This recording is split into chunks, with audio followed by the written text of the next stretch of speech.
Howdy ho, folks. Howdy ho. Howdy ho, America and points beyond. Who has power and what are they doing with it? Politics is not a natural act. That's right. That's right. I'm busted that I've never heard that one from you, Tom. There's so many feisty fighters against the greedheads and boneheads. So grab a libation, join the conversation. It's the personal side of politics, and it is surprisingly tasty. One for you here this evening. Jim Hightower here. Howdy ho, America.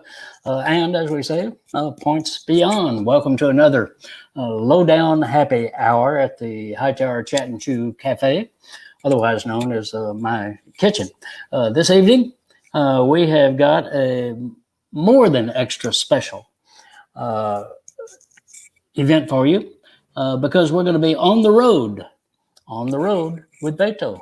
Yeah, Beto O'Rourke, the iconoclastic, impish, but serious little d Democratic fighter for the American people.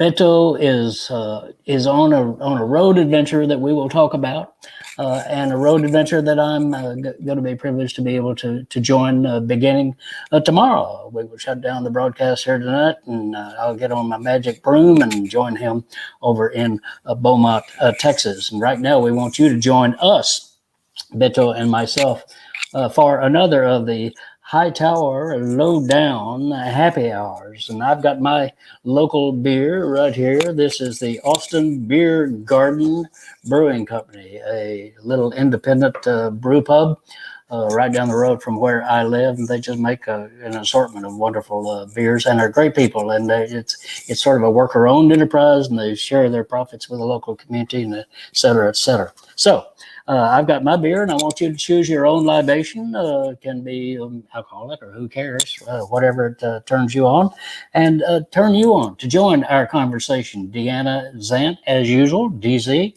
is right here with us, and she will plug you in to Beto and myself. There's DZ, looking colorful as always, and she's got her wine, which DZ's kind of a wino. In a positive, total wino. In a positive sense. So. In the very most positive sense. And I'm very disappointed because I brought Yes Way Rosé for this show, and I left it in the freezer too long. Rosé. Oh no, it's never too long. You get a popsicle right there. Sure do. All right. Well, not long. So anyway, join us here because we're going to talk about what the hell is going on in Texas. And why do you care? Well, what is happening in Texas? We got the usual GOP goofballism, but we also have a progressive rebellion that you haven't heard much about yet, but you're going to, because the people are rebelling against the wholesale robbery of their right to vote. Forget about Bonnie and Clyde. Forget about the Great Train robbery. This is the theft of the American people's right to vote. And it's taking place here in Texas. It's already been happening over in Georgia, in Florida, in Wisconsin, out in Arizona, and it's coming to a state near you, probably the state you are in. It is the biggest theft in American history. Again, beginning here in a lot of southern states, but don't think it's just a southern thing, because the intention is to take away the vote, not just of black people, because that's the way it's pitched, but the vote of all people of color, of course, but also vote of union members, vote of students, vote of senior citizens, vote of anybody who would dare to stand up for the rights of ordinary people. And that is a huge little d Democratic fight that we've all got to be a part of. And so that's why I've asked Beto to join us here this evening, and then I will join him on the road. Beto O'Rourke, thanks so much for being with us again. Hey, Jim, it's good to see you, even at a distance through the screen. It's going to be even better to see you and listen to you in person tomorrow in Beaumont, where we're going to be having these conversations about democracy and voting rights. And I love what you just said and the way you phrased it, this great theft that is taking place right before our eyes. The insurrection on the 6th of January, where they attempted through force and violence and the death of 5 people, including a Capitol Police officer, to literally steal the election and stop the counting of the Electoral College votes, and threatened to hang the vice president in a public gallows constructed before the Capitol steps, and take the lives of members of Congress right there. The big lie that inspired it, and the big lie that is the basis for these voter suppression bills in 47 different state legislatures. They've passed and become law in Georgia, in Iowa, in Florida, in Montana, and they almost passed, but for the courage of the state House Dems in Texas. But they're going to come back, and there's a special session within the next month or two. And I feel like those House Dems in Texas, they bought us some time. And what we do with that is up to us. Do we squander it, or do we make the most of it? And the reason Jim and I are joining forces tomorrow in Beaumont is we want to talk to the good people of Beaumont, Democrat, Republican, Independent. It really doesn't matter to us as long as they believe in democracy and want to stand up and fight for these voting rights. And so, Jim, I'm pumped to see you. I am too. It's going to be great. And I got to tell you, you and I talked about this when I was about to set off on the road, and I wanted to get your guidance and your thoughts. And I'll tell you, by going to Lubbock and to Midland and to Abilene and to Rains County and Emory and to Wichita Falls and Waxahachie, as well as South Dallas and Houston, we have learned so much from so many, and have been so encouraged by how many folks want to get in this fight. So we're going to be in some very good company tomorrow in Beaumont, and as we travel together through East Texas. And we're doing this in essentially a red area of the state of Texas, and a number of those other cities you mentioned. They're small town cities.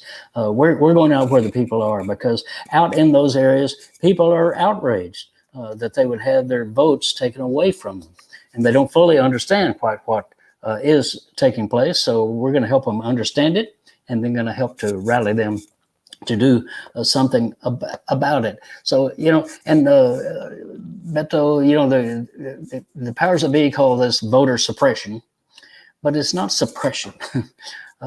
Suppression means sort of hold down. This is theft. This is literally stealing the democratic rights, the little d democratic rights of the American people. And it's very personal. I grew up in a time here in Texas when you had to pay to vote. We had a poll tax. When Jim Crow laws were loose on the land. And we fought against that. And we won. But you never win. You got to keep pushing because the bastards and the bullshitters keep pushing back to gain more power for themselves at our expense. So that's where we are again, because here comes Jim Crow one more time. But it's Jim Crow not just about African Americans, but Jim Crow about all voters out there. And even some of you conservatives who may think, well, I'm safe, these are Republicans, they're going to protect me. Well, no, if they can take us out, they can take you out, because you will offend them at some point. And then you're in trouble. So let's back up a little bit. Beto, tell us, I want to do 3 things. What the legislature did, the Texas legislature, to steal this vote. And 2, what the Democrats then did in the legislature. And then 3, what you and I and other great people in this state, we're pretty great enough to stand up to them. So let's start with that. Tell us what the legislature actually did. What is it that we're rebelling against here? Jim, in this state, Texas, where it is already the toughest in which to vote and register to vote in the country. No online voter registration in the year 2021. 750 polling place closures just in the last 8 years, twice as many as the closest state, and almost all of them concentrated in the fastest growing Black and brown neighborhoods. So when you see a 6-hour line at Texas Southern University to vote, it's not just that so many people are excited about voting in democracy, it's that so many polling places around there have been closed in an effort to dissuade people from standing in those lines in the first place. Voter ID, where you can use your license to carry a firearm to prove who you are, but you can't use your student ID at Prairie View A&M to prove who you are at the ballot box, and then the racial gerrymander of our state, where members of Congress chose their voters instead of the other way around.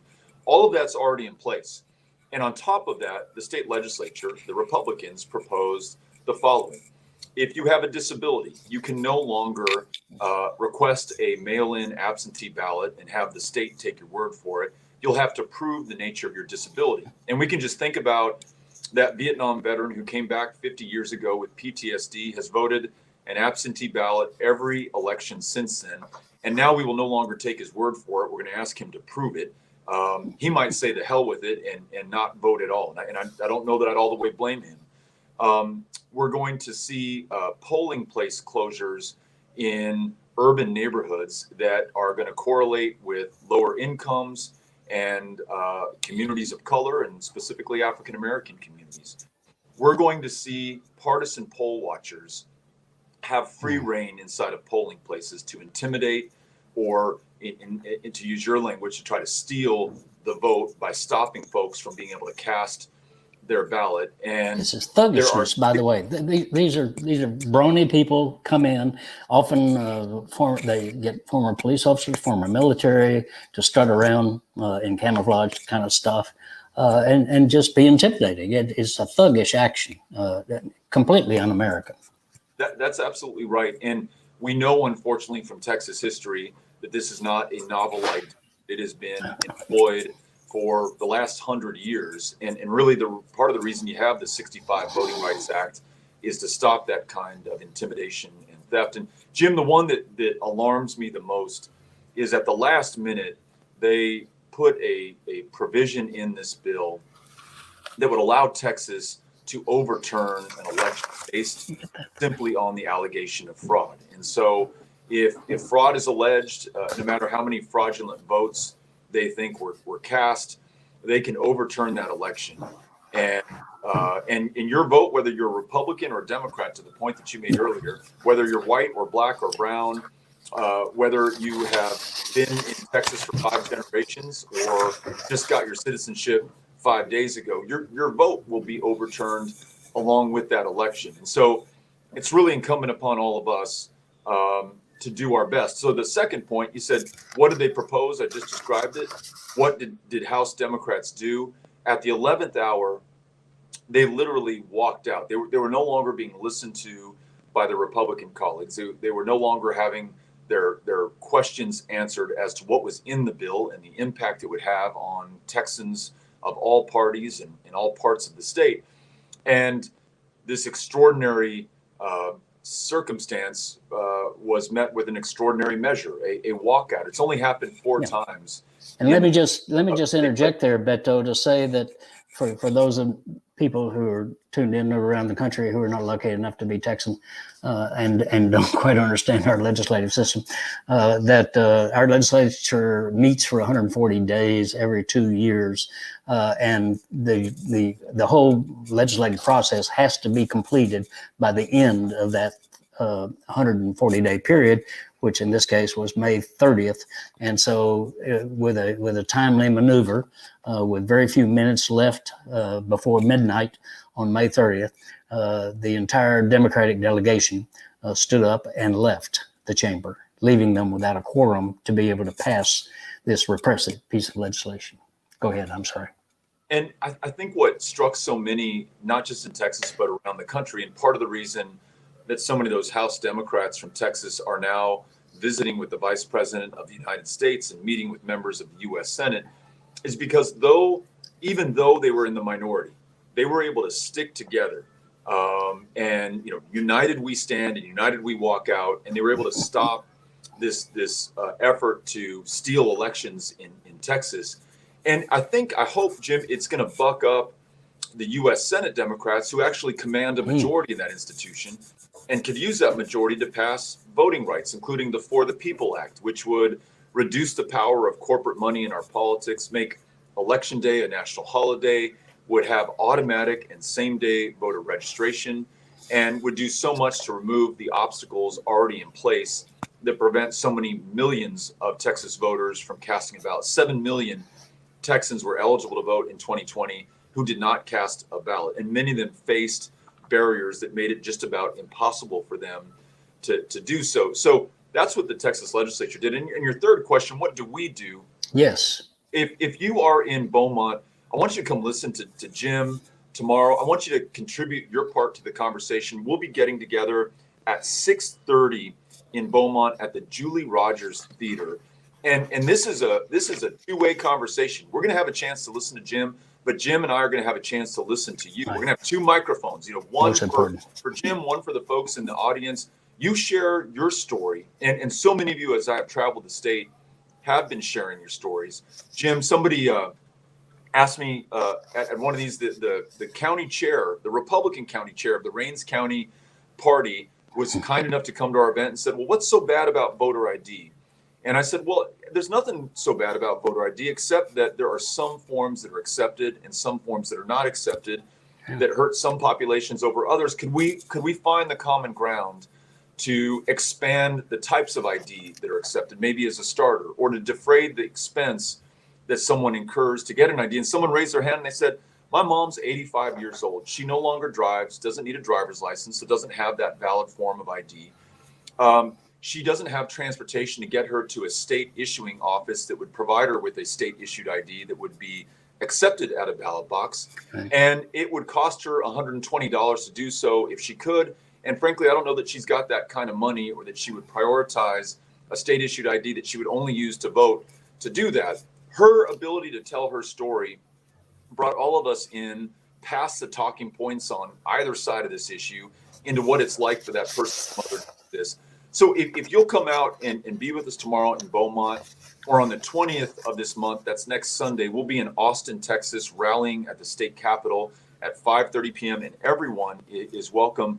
We can stand up for the right to vote, stand against efforts to steal that right in Texas, and stand for the For the People Act, which is, we hope, going to pass the U.S. Senate with a little push from the people of Texas. So, Jim, that's, as I see it, the lay of the land, and those are some of the things that we can do together. Well, and I'm thrilled to be doing it with you and with all the great folks who will join us on this. This is going to be an old-time roadshow. We don't have a flatbed truck and serve biscuits off the back of it, as Pappy Leo Daniel did in the 1940s when he ran for the governorship of Texas. But we're going to be going not just to Beaumont and then scooting over here to Austin, but we're going to be in Nacogdoches, Texas. We're going to be in Henderson, Texas, a great old time populous area of our state. We're going to be up in Marshall, where the Texas Observer, the great iconoclastic newspaper of our state, first got a start from some folks there in Marshall, Texas, making it possible. We'll be celebrating Juneteenth with folks in Nacogdoches and in Marshall. We're going to be up and down the road in Shelby County. We're going to be over in Center, Texas. We're going to be as all over as we can get, trying to reach people, to rally them, because they are the answer. And isn't that really what it comes down to, Beto, that these legislators, our problem is not the integrity of the ballot. Our problem is the integrity of the politicians that are stealing the ballot from us. There's kind of an old saying that even a dog knows the difference between being stumbled over and being kicked. And we're going to go out there, and we're not alone. Many other people are, including all those Democrats who dared to stand up to the political power establishment and say, no, we're not going to go along with this charade. We're going to take a walk, and let us then go talk to the people. So we're going to be out there talking to people and rallying them to kick back against this, again, thievery. There's no other way to put it. So let us hear from you. If you've got a comment, Deanna is right there with the magic telephone. We're sort of working today with we've got tinfoil here, making our system go. I got an ice pick in case we need it. We've got some wire cutters here, so somehow or other we can connect with you, even though the technology is a little dicey here today. But we want to hear from you. What is your own experience with this, and would you be willing to help wherever you are? It doesn't have to be just the counties we're going to, but all across, and not just in Texas, but all across the country. Because again, it's already happening in Iowa and in Montana and places you wouldn't think this could be going on, but it is. So it is a repressive power play by the political right-wing establishment. And the only thing that's going to defeat that is you and me. Beto and myself are going to go up and down the road beginning tomorrow in Beaumont, and I hope you'll join us. Beto, one other little thing while we got you here, because the craziness doesn't stop with the vote. We have a governor who has now announced that he's going to build the wall. Yeah, Donnie Trump's wall. And so this is a state that diverts child care money from families that need it to stuff like the governor's fetish over building a wall. Molly Ivins wrote once about an effort about a thing down in Terlingua, Texas, down on the Mexican border. And there used to be, may still be, a annual chili cook-off in Terlingua. And one year they built a wall. They had a wall was being built, a demonstration wall was being built across the Mexican-Texas border. And they had a contest, a over, under, and around the wall contest. The winning time was 58 seconds. I mean, building walls is just stupid. And there's stupid, and then there's Texas stupid, and this was Texas stupid. And so, I mean, this kind of stuff is going on. And if we don't stand up for our voting rights and stand up for our little d democratic rights, then this is the kind of crap that'll happen. Beto, you've stood against, you've been just stupendous in standing up to the insanity of thinking that our neighbors to the south are somehow or other our enemies. Jim, it's so hard to comprehend that given all the challenges that we truly do face in Texas, that the governor is going to direct our public taxpayer dollars to a solution in search of a problem. Earlier today, I was on the east side of Houston, and I visited with a woman, Miss Young, who, when the energy capital of North America couldn't keep the lights on and the power running and the heat working and the water flowing, her pipe froze. And then when the temperature rose, her pipes expanded and busted, and she was without running water for an entire month. But in between those pipes freezing and going without water, her house was flooded, her flooring was destroyed, her drywall was soaked, rot was climbing up to the ceiling. And thankfully, there's a group that you would love here called West Street that helped to rebuild the parts of her home that needed it and replace the piping that had been damaged. But I think about her and everyone who was literally flooded out of their homes because of that winter freeze. I think about the 700 of our fellow Texans who lost their lives, including children and parents and veterans and just the folks in our lives. And I think about how that's connected to exactly what you're talking about. When political power is not with the people and when it's with the corporations and the billionaires, when Greg Abbott can take $1 million from just one donor, and he did, one donor involved in the energy industry, and is able to take donations by the hundreds of thousands and millions from other electricity and energy connected donors, you then understand how when he appoints to the Public Utility Commission, which oversees ERCOT, which manages the electricity grid in Texas, that you could get this kind of systemic failure in our state.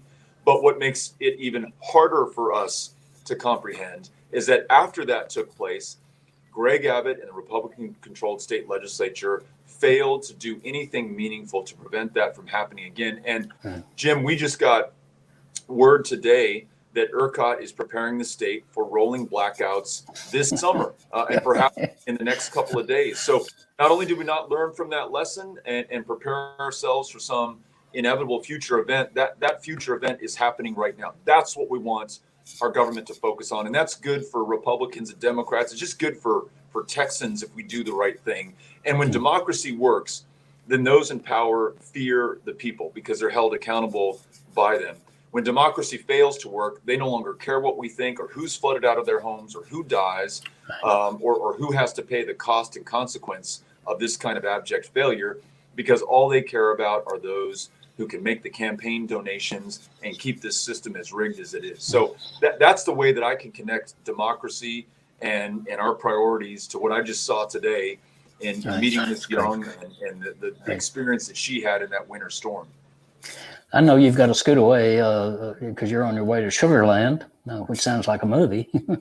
On my way to Sugarland. But anyway, Sugarland, Texas, where you're going to have an event there tonight, and then we'll link up tomorrow in Beaumont and then go up through East Texas together and end up back here in Austin. But before you slip away, we've got some callers that want to visit with us. DZ, what do we have? Speak to us. Hey, so much love for y'all from everyone all across the country. We've got Appalachian, Ohio, who are my people.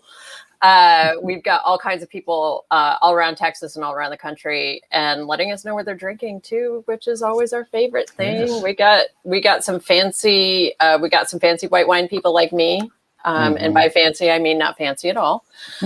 One of the main things that's coming up is what can people do? What can everyday people do? There's certainly stuff that's happening in Texas, but we started discussing in preparation for the show, for example, like there's Move Texas, there's Common Cause Texas, there's obviously Powered by People. We've put up that URL on screen, and I'll put it up again.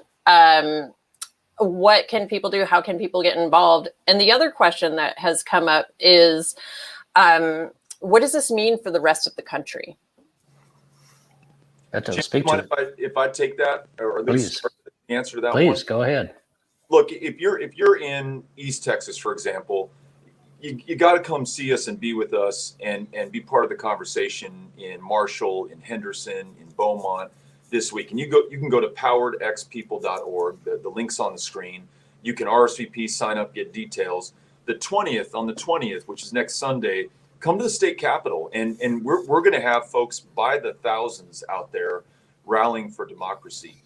Let's make sure those in power, in positions of public trust, hear us and see us and know that this is our priority. To the question about why this should matter if you don't live in Texas, as Jim said at the outset, this is either coming to a state near you or it is in your state right now. 360 voter suppression bills, voter theft bills have been introduced in 47 different state legislatures. When you connect that to the insurrection attempt on January 6th, when you connect that to the big lie that is unfortunately believed by tens of millions of our fellow Americans about widespread voter fraud in this country, then you understand the crisis in democracy we have. And then there's this last final point.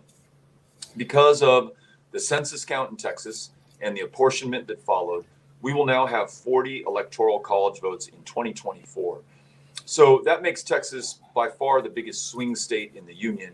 If the Texas legislature can reserve the right to overturn an election, and that's what is being proposed in this SB 7 bill, then if you live in Pennsylvania, California, Maine, doesn't matter, the election in Texas, which could decide the next president of the United States, could very easily be overturned. And that then begs the question whether we are still a democracy or we've descended into some other form of government. But don't lose hope and don't despair.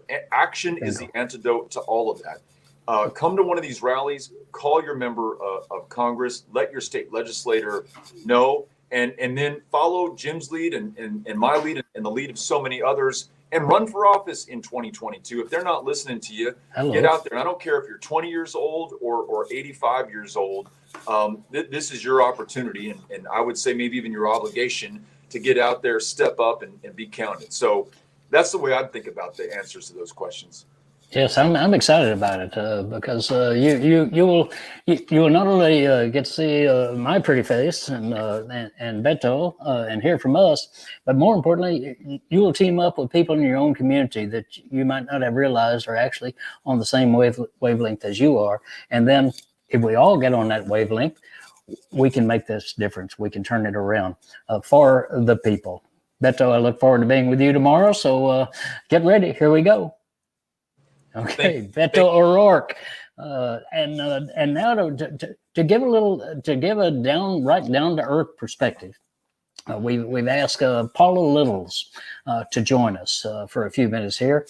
Paula is a longtime friend of mine and a political powerhouse in the state of Texas.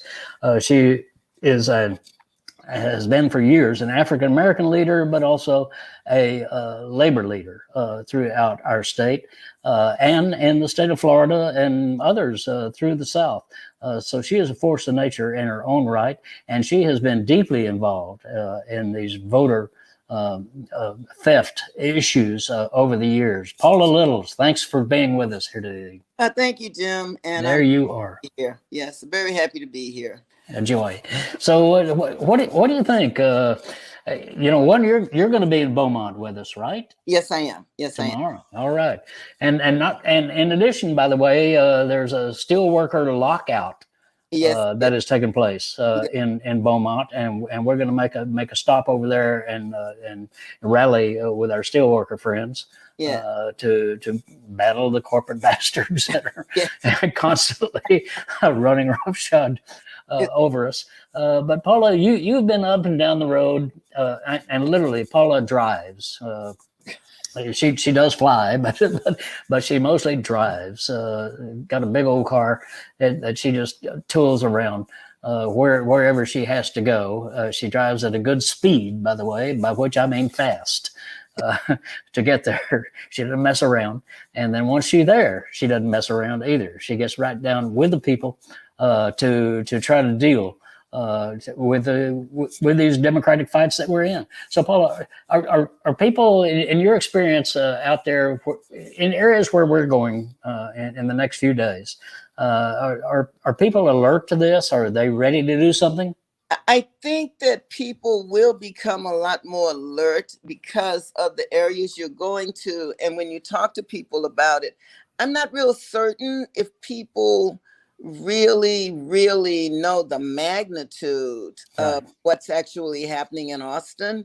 And I think once they really know that, they know that some of the times are changing. But what they don't know, I don't believe, is just the overall magnitude of the impact that these bills are going to have on their ability and their family members' ability to vote and how that's going to go. But I actually believe that one of the things that's great about what you all are doing is you're going to make sure that people know this. And, Jim, you're going to get them mad is what I'm hoping. I hope they become angry at all these lies that are being told about all of these stolen votes and illegal votes that actually don't exist in Texas, and they never have really existed in Texas.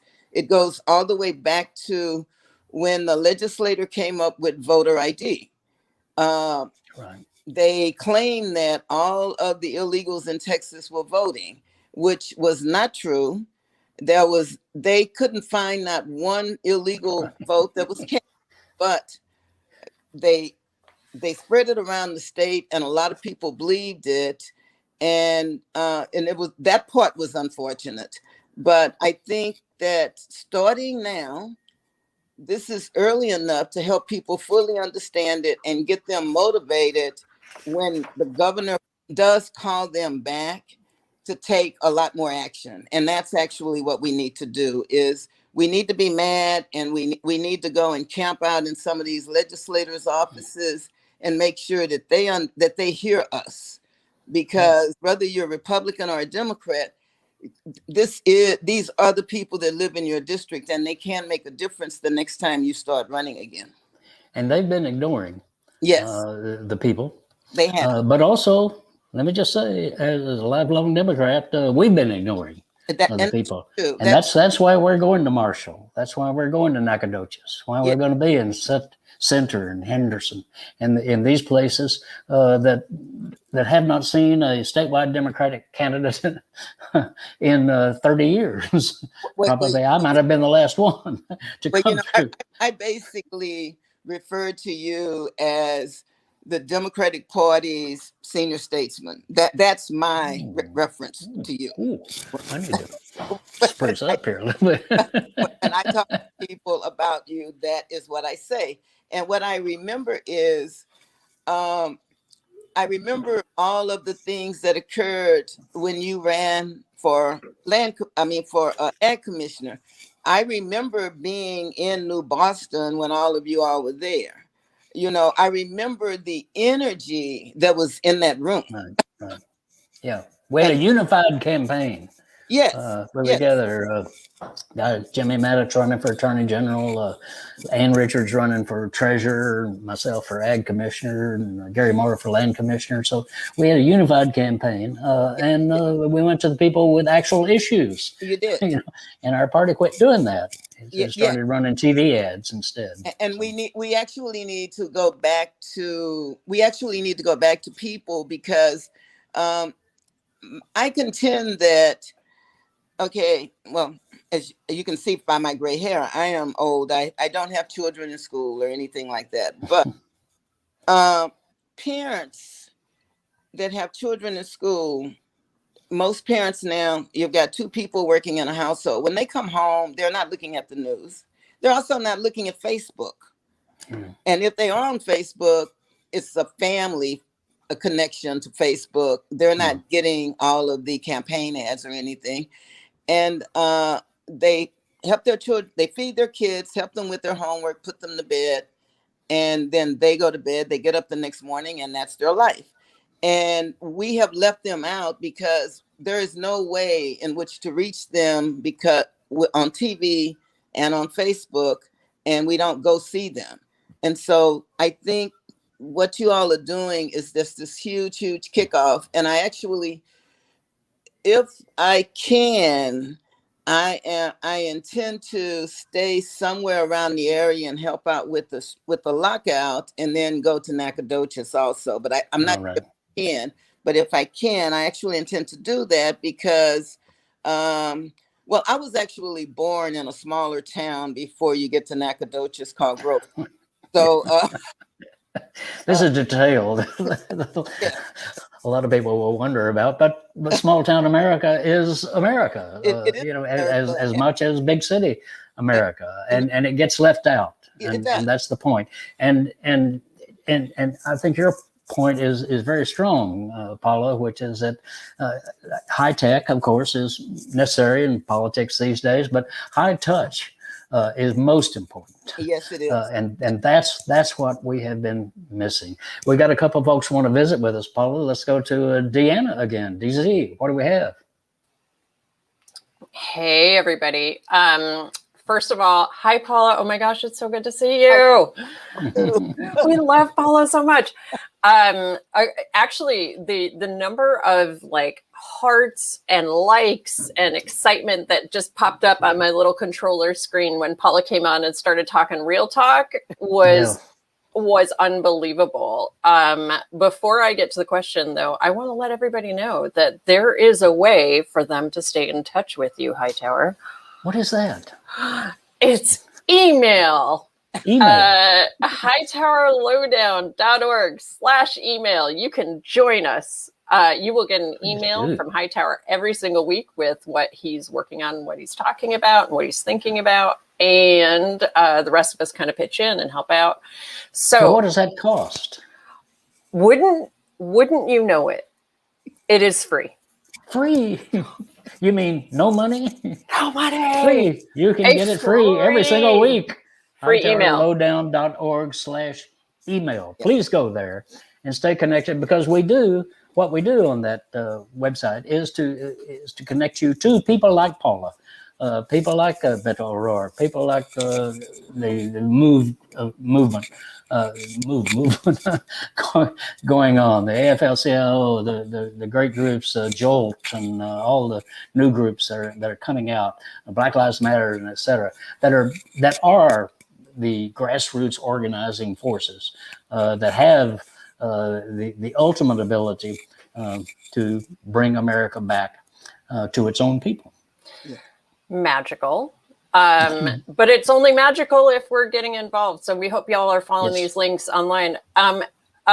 People actually want to know a little bit more about you, Paula. Tell us a little bit about like what brings you to this fight, like what brought you into this, and what would you recommend as a longtime organizer, as a longtime activist? What actions would you recommend that people take if you have any? Well, okay, I've been a union member, for a long time. Okay, I was my first involvement was with the All Chemical and Atomic Workers. I worked at a refinery.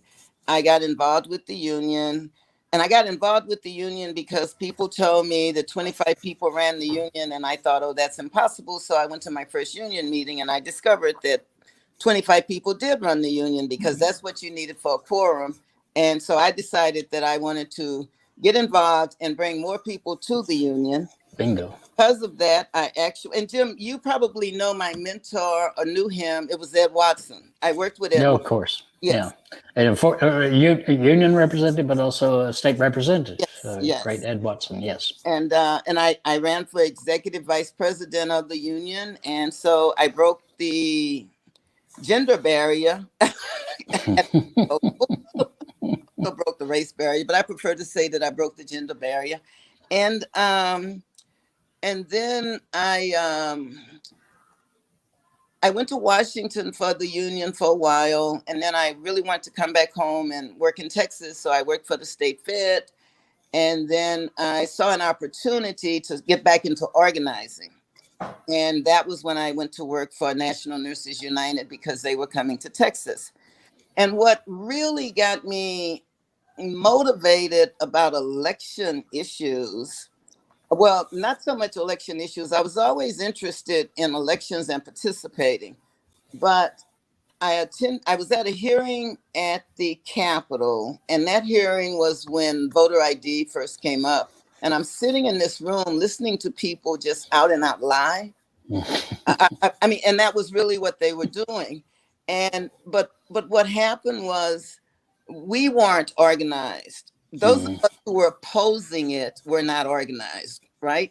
We all showed up. We all gave the same testimony. And so when the hearing was over, I went to all of the people that were opposed to it and said, look, we need to meet.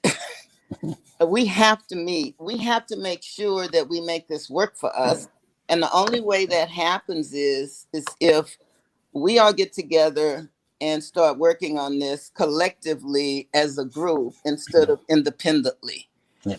And that was what we did. And the first thing we did, because it was Harris County that came with all the lies, and we did an info report. And what we realized was that, yes, you had a lot of illegal people registering to vote. But the reason was because all of those requests were coming from the agencies that were required to register people who were not registered. So, but every one of those people basically put on their application that they were not legal. Yeah. And so they didn't get a voter registration card. Of course, Harris County didn't actually let people know that. Told them that they had all these illegals registering to vote. And so really, there was no fraud. Yeah. Really. I mean, it was a process. I think the important thing for me, for what you're saying, Paula, is what union is. It's not a thing. It's not even an organization. It's a verb. Yeah. Union. We've got to come together if we're Yes. going to make any difference at all. Yeah. And unions have been the force for 100 and whatever years in Yes. our society that most effectively has made that possible. And would you agree, Paula, that there's a new union surgency Yes. throughout the country? I see it in the media world, for example, newspapers. Yes. People who never thought of that they should belong to a union are now forming unions because they recognize that if they're going to have any power over their own economic destiny and their own professional destiny, then they've got to get together. They have to come together because unions are people. Unions are not some unions Right. are not Mobil Oil or Shell Oil or any of those companies. Unions are people, and we have to all work together for whatever our common goal is. And if you're in a union, it is normally to benefit. Unions benefit everyone, and they also benefit those people that are not in a union because they benefit the community. That's Paula Littles, a great champion for Little D democracy throughout our country. By the way, she was a longtime leader within the National Nurses United Union. So she's been very active in working with organizing hospitals here in Texas, particularly in Florida and elsewhere across the country. She's a jewel. And I'm proud to be with her and proud to be with you tomorrow. So you and I and Beto are linking up tomorrow, and we'll give you all a report on the road of what we're up to. So stay connected, please, with the Hightower Lowdown.org. Jim Hightower here. Thanks so much for being with us, and all of you for joining us. We'll be back in 2 weeks' time with you. Thanks a bunch. Bye-bye. Thank you, Jim.